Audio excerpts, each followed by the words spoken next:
跟你说，其实我刚才已经尽力一踢了 ，OK？ 这尽力一踢的结果，其实还是会有电流冲上来。突然间这样冲上来的时候，如果你拉筋没有拉好，可能会伤到自己。但是还好，我算是个练家子。我打 ！Oh my goodness！ 今天呢，为什么我穿着这样，穿的跟个随扈一样啊？而且一看就是一个功夫大师的打扮。今天呢，我要跟 AIT 的处长孙晓雅处长一起研习一下 Chinese Kung Fu。Okay, Japanese karate. Okay, how about, Thai Kun? What's up? Okay, 我们欢迎 AIT 的处长孙晓雅女士。Welcome you. Oh, it's really nice to meet you. It's very nice to meet you too. Yes, my name is Jeffrey. Hi, Jeffrey. Can I call you? Sandra. Sandra. Yes. Okay, what a lovely lady. Thank you. Yeah, we just want to know when you are off time, after work, what are you doing? Right. Well, one of the things that I do after work is every weekend in the park, my old Taekwondo instructor, Mr. Huang, and I do Tai Chi. OK， 黄清野老师啊，脱场。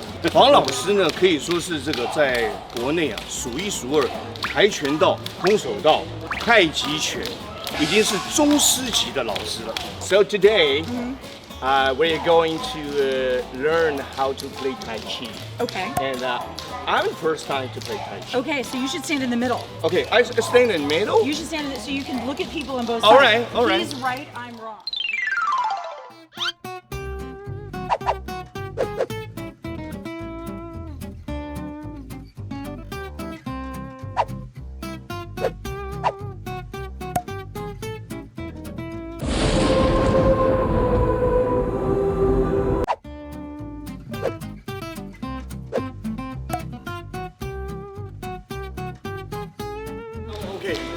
Okay.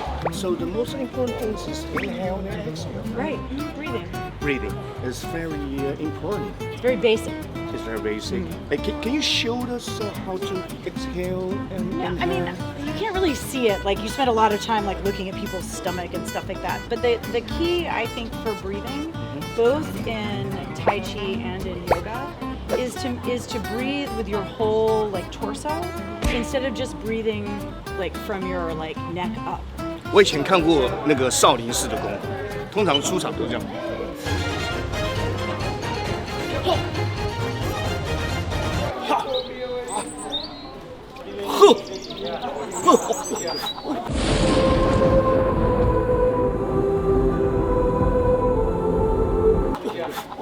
对，后台这个最难的招式。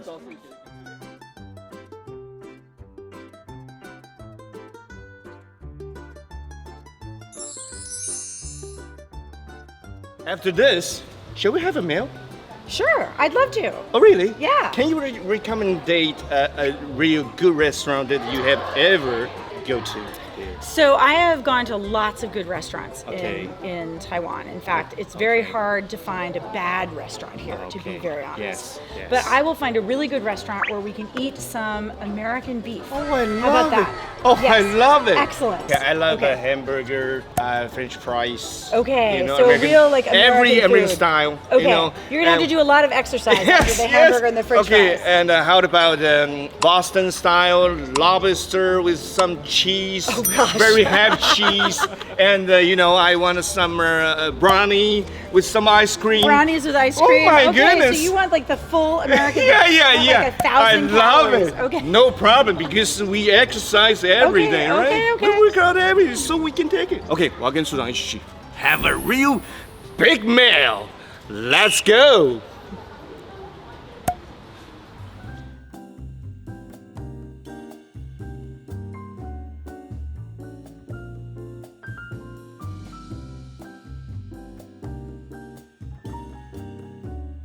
Yeah, I cannot wait the meal, Oh, it's gonna be great. Yes, after Tai Chi, we have to supply some protein.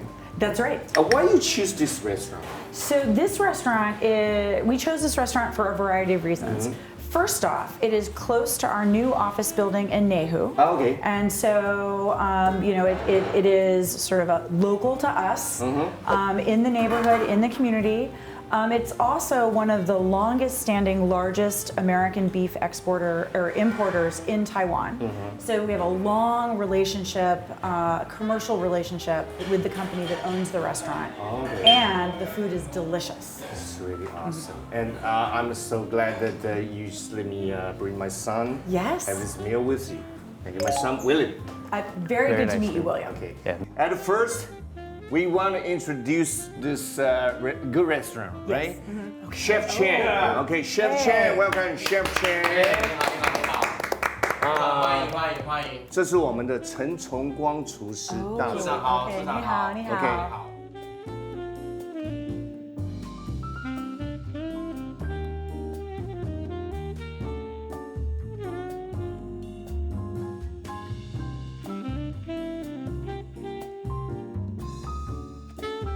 组长，我们今天跟你介绍第一道菜，这个是 New York Style 的 Kale Salad。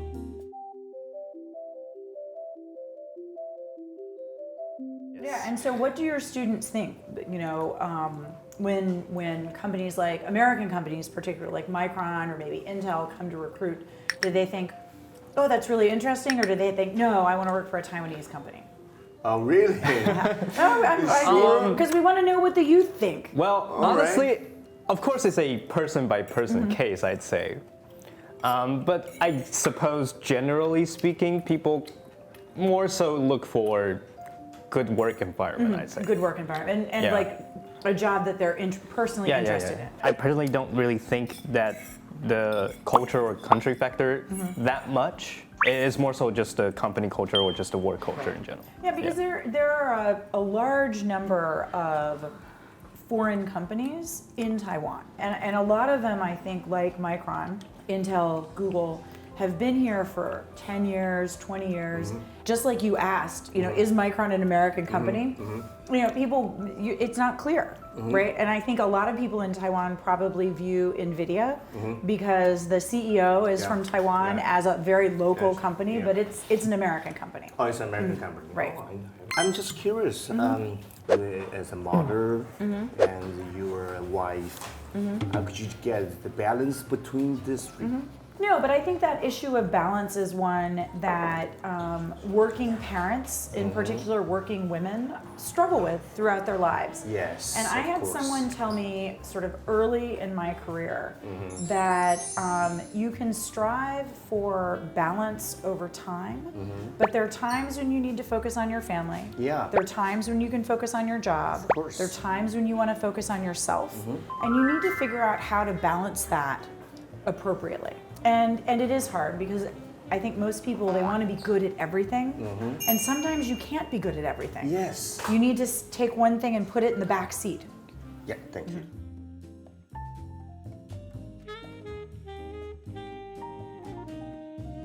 So when are they are in childhood, do you accompany with them very often? Yes. So my husband and I deliberately took a couple of less stressful job assignments when our children were young so that we could be available for our kids. But because you and your husband are stationed everywhere in this world, Right. You know, you know, you cannot decide your future because you know the government, they say, hey, you go there, you go to Turkey, you go to China, then you go to Taiwan. You must go there. Right. And I heard that your daughter was a server for the military in America. That's right. Right? So she's an Army officer. She's at artillery training school in Lawton, Oklahoma right now. Oh, I'm so proud of you. You know, you have such wonderful daughter, and he know how to devote herself to the society. Right. No, I mean, I think service is an important thing in my family, in my husband's family. I mean, a point that I think is important to make is people can serve in a variety of different ways. Those of us who started learning Mandarin as adults frequently also feel like quitting. Oh, really? I have to say, yes. Every time I see little school children walking to school in their uniforms, I think, all those 8-year-olds, they write better than I do. They read better than I do. It's so sad. It's so sad. It's so sad. It's a really big impact. It really, but also persevering when you run into things that are difficult. You have to work hard. Like, it gives you a real sense of accomplishment, right, at the end of it. Now, admittedly, my sense of accomplishment in writing Mandarin Chinese comes from being able to write something that your average, you know, 小学三年级 Oh, I don't think do. so. It's good. Oh no, it's No, horrible. it's good. It's truly awful. Really? Yeah. Okay. So when I first lived here in Taiwan in the 90s, very few people spoke English. So it was actually very good for my Mandarin language skills because if I was going to eat, I was going to have to speak Mandarin. All right. You had to go into the like Family Mart and be like, is that yogurt? Is it milk?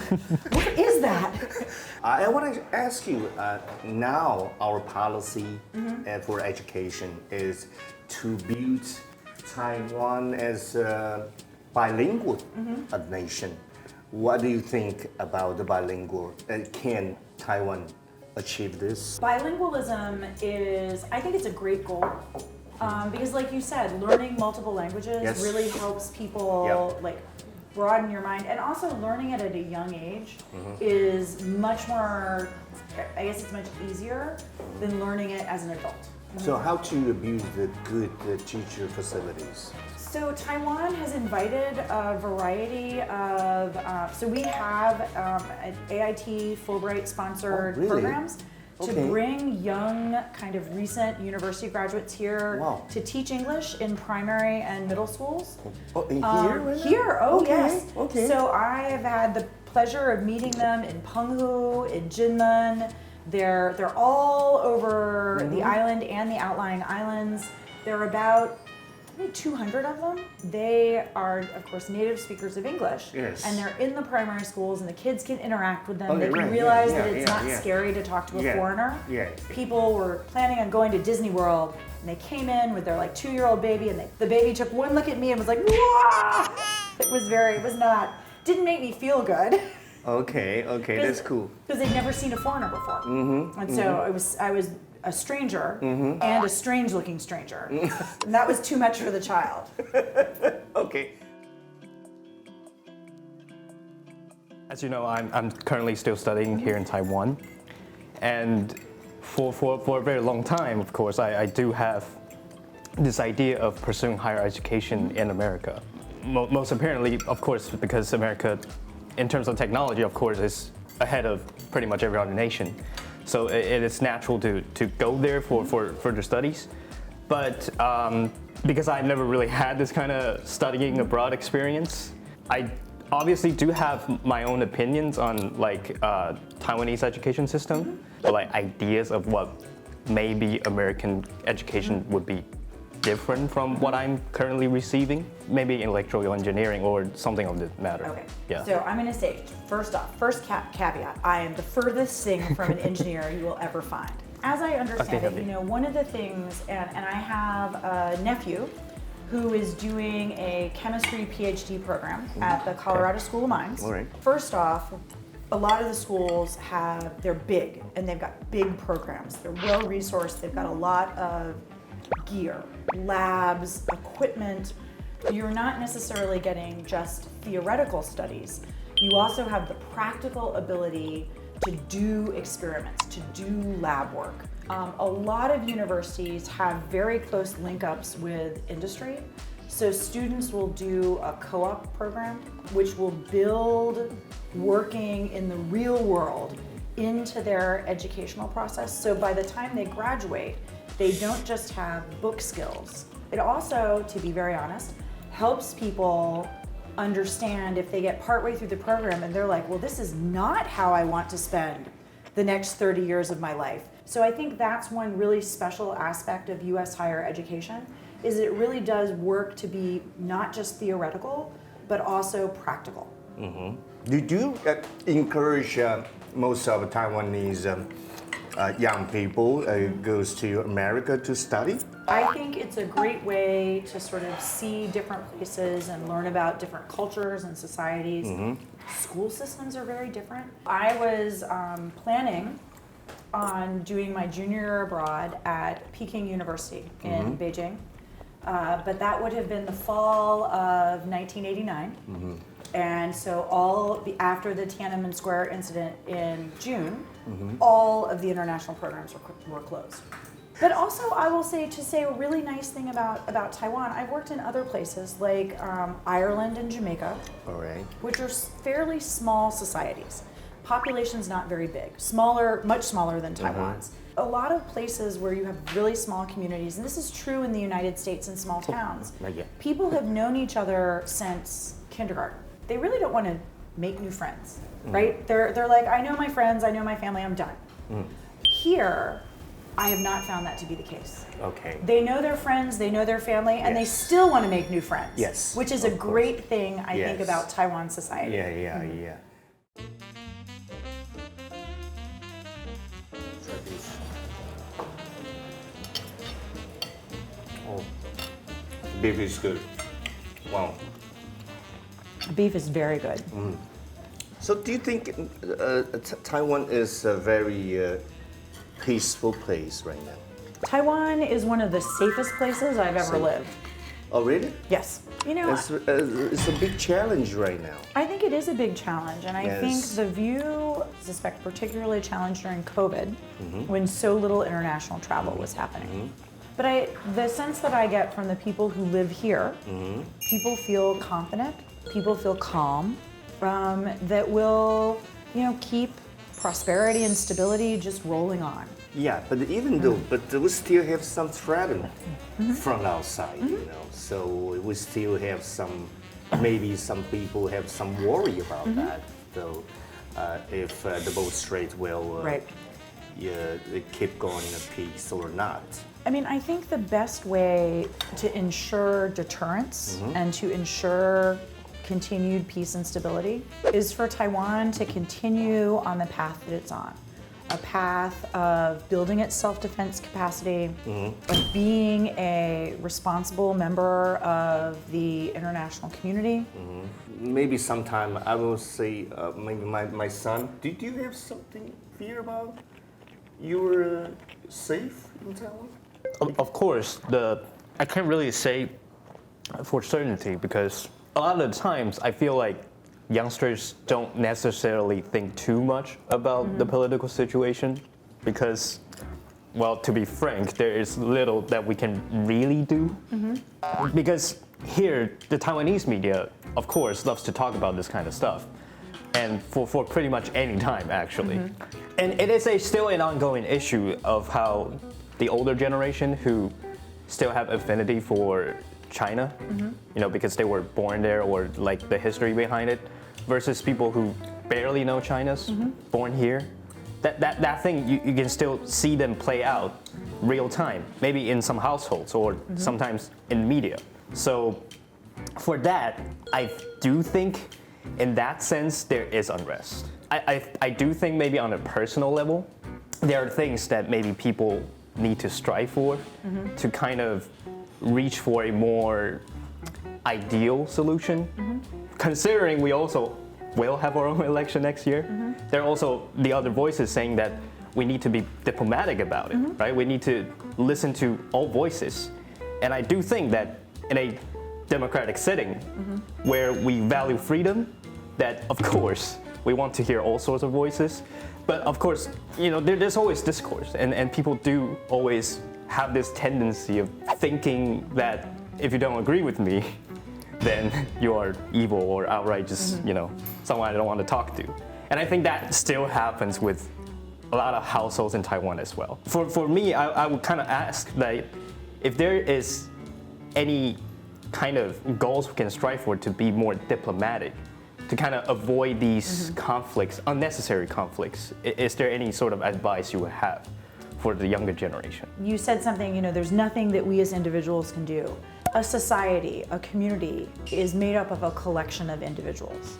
And so if society is going to do something, each and every person is going to do something. So the first thing I would say to youth is don't feel fatalistic.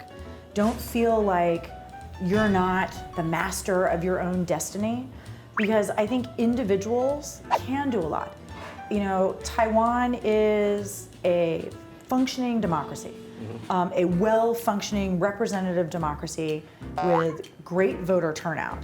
So one thing that young people can and should do is vote. They should vote for the candidate that best represents their opinions and their thoughts and their goals. Because in my experience, sort of the ruling party, whichever ruling party it is, listens to constituents. Legislative UN members, mayors, magistrates, they really care what their constituents have to say.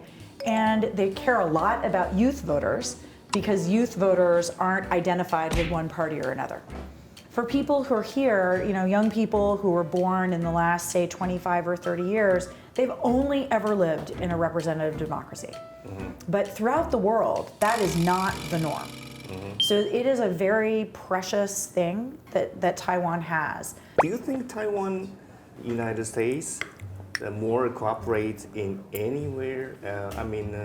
Military or science, the cooperation? I am here, AIT is here to advance cooperation between the people of the United States and the people of Taiwan. We have an unofficial relationship. That is not going to change because we are committed to the status quo, and the status quo is the unofficial relationship. We have a security relationship that's grounded in the US One China policy, which has been in place for more than 40 years, and which is legislated, so in the Taiwan Relations Act, and then covered in the 3 communiques and the 6 assurances. It's a long-standing, I think, foundation for peace and stability in the region. Yeah, I think the One China policy is right. There's one China in this world, right? But still one Taiwan in this world as well, right? So it's really So weird. that is not the U.S. policy. The U.S. policy is different. It's really complicated. It's complicated. So I think, so what's the limit of America? I mean, if Taiwan wants their referendum for independence or reunification, is it possible for the referendum?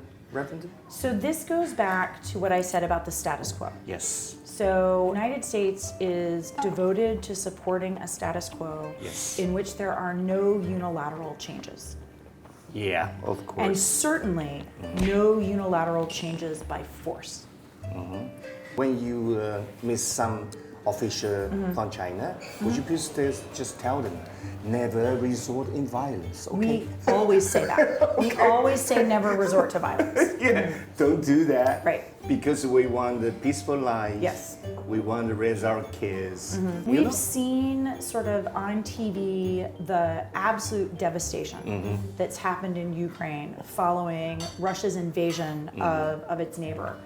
And the amount of human suffering, like regular, normal people weren't bothering anybody. The devastation to their lives is just, it's tragic because there are no winners in a conflict like that.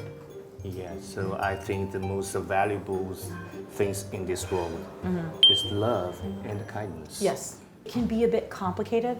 A lot of diplomacy is all about nuance. Yes. And nuance does not lend itself to sound bites in the media, so it becomes very dissatisfying for people like you who want like a little snippet. Sandra said X, and instead you get like a dissertation.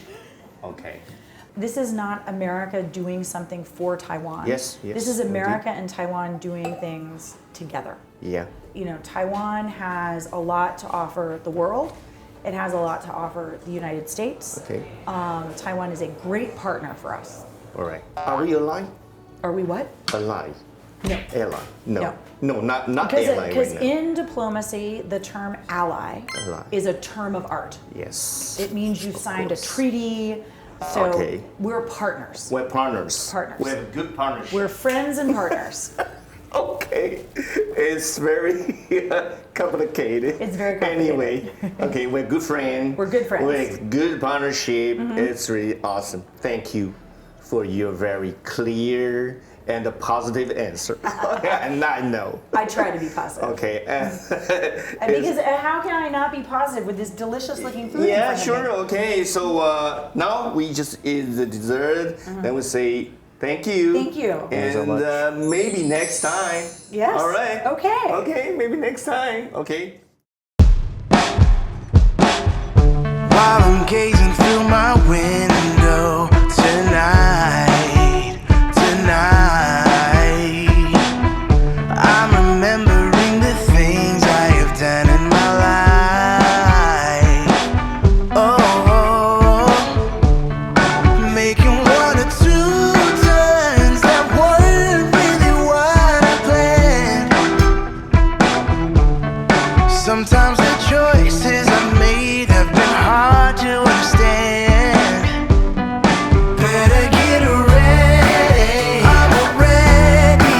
Better get ready, I'm ready.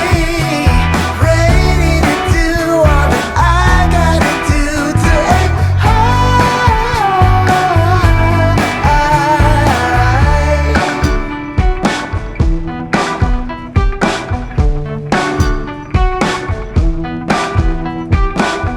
So I look at my reflection instead.